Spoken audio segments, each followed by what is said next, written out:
जनता दल लोकतांत्रिक की एक बैठक हुई कार्यकर्ताओं की, पदाधिकारियों की।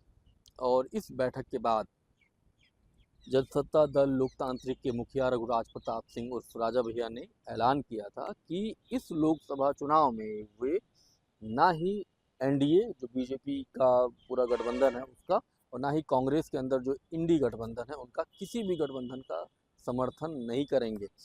लेकिन कल जो मीडिया टीवी चैनल है एबीपी न्यूज़, बड़ा ही प्रतिष्ठित न्यूज़ चैनल है, उस पर एक खबर आई, सूत्रों के हवाले से एक खबर थी कि रघुराज प्रताप सिंह उर्फ राजा भैया 3 लोकसभा की सीटों पर प्रतापगढ़, कौशाम्बी और इलाहाबाद में अंदर ही अंदर समाजवादी पार्टी को समर्थन दे दिया है।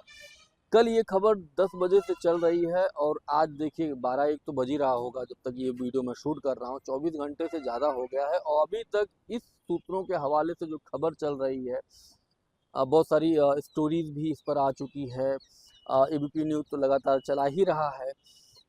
रघुराज प्रताप सिंह उर्फ राजा भैया की तरफ से या उनकी पार्टी के किसी भी पदाधिकारी की तरफ से अभी तक खंडन नहीं आया है। तो कहीं ना कहीं बहुत सारे लोग जो ये कयास लगा रहे थे कि अब जो है रघुराज प्रताप सिंह राजा भैया और अखिलेश यादव के बीच में रिश्ते सामान्य हो गए। वैसे देखा जाए रिश्ते अब काफ़ी पहले से ही सामान्य थे।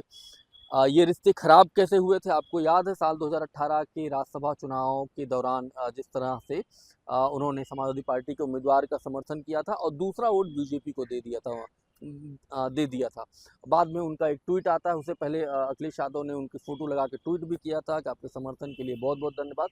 बाद में वो ट्वीट डिलीट कर दिया क्योंकि साल 2019 का लोकसभा चुनाव समाजवादी पार्टी को बहुजन समाज पार्टी के साथ में लड़ना था और उनको लग रहा था राजा भैया को अगर इस तरह से वो करते हैं, मतलब उन पर आक्रामक नहीं होंगे तो रिश्ते खराब हो जाएंगे और लोकसभा चुनाव में बहुजन समाज पार्टी सुप्रीमो मायावती गठबंधन नहीं करेंगी। तो वो तो चलता रहा। बाद में लोकसभा चुनाव में अखिलेश यादव ने जब यहाँ प्रतापगढ़ में सभा की थी बहुत कुछ बोला था। इनकी तरफ से, राजा भैया की तरफ से कोई बयान नहीं आया था। फिर विधानसभा चुनाव में जिस तरह से अखिलेश यादव बोलते हैं, कुंडा में कुंडी लगाने की बात करते हैं, तब राजा भैया कहते हैं कोई माई का लाल पैदा नहीं हुआ जो कुंडा में कुंडी लगा दे। बहरहाल पिछले 1-2 सालों से रिश्ते बड़े सामान्य हैं। आपने देखा होगा इस राज्यसभा चुनाव के दौरान जो है नरेश उत्तम पटेल जो कि प्रदेश अध्यक्ष थे, अभी तो कोई पाल साहब आ गए हैं, राजा भैया की जो कोठी है, जो घर है उनका रामायण लखनऊ में, वहाँ पर वो मुलाकात करने के लिए गए हुए थे क्योंकि उनको एक वोट की ज़रूरत थी, मात्र एक वोट की, और उनके जितने उम्मीदवार थे सारे राज्यसभा सदस्य हो जाते। लेकिन राजा भैया ने समर्थन नहीं किया था और मतदान के 1 दिन पहले उन्होंने बीजेपी का समर्थन कर दिया था। इतना समर्थन करने के बावजूद, मतलब साल 2017 में योगी आदित्यनाथ मुख्यमंत्री बनते हैं, इसके बाद लगातार चाहे विधानसभा सत्र के दौरान हो उनका समर्थन करना हो या बाहर बहुत सारे जो किसान आंदोलन चल रहा था उस वक्त भी राजा भैया कहते थे अरे भैया किसान कहाँ, किसान तो खेतों में काम कर रहे हैं, मतलब वही जो बीजेपी की लाइन होती थी। लेकिन इस बीच में रिश्ते सामान्य हुए हैं और राजा भैया भी कहीं न कहीं आगे की पूरी अपनी रणनीति बना रहे हैं। कितना समर्थन करने के बावजूद जो है, उनको लग रहा था हो सकता है कौशाम्बी सीट इनको जनता दल लोकतांत्रिक को दे दें, लेकिन उन्होंने नहीं दिया।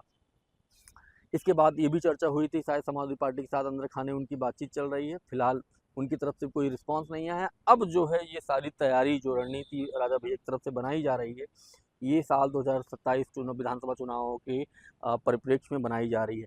आज ही एबीपी न्यूज़ में एक और खबर आई है कि साल 2019 में इंद्रजीत सरोज ने एक आपत्तिजनक बयान दिया था रघुराज प्रताप सिंह राजा भैया के खिलाफ। इसके बाद उनकी तरफ से इस पर मानहानि का मुकदमा किया गया था। आज खबर है कि ये मुकदमा रघुराज प्रताप सिंह उर्फ राजा भैया वापस ले रहे हैं। तो कहीं न कहीं एक नई शुरुआत जो है राजा भैया की होने जा रही है। अब इस कितना फ़ायदा होगा, क्योंकि खुले, पहली बात तो उन्होंने बोल ही दिया किसी का समर्थन नहीं करेगा। अब अंदर खाने का समर्थन करते हैं तो कितना बीजेपी का नुकसान करेंगे, ये तो जो जून में परिणाम आएगा तब पता चलेगा। तब तक आप देखते रहिए शैलेंद्र सिंह लाइव। बहुत बहुत शुक्रिया, धन्यवाद।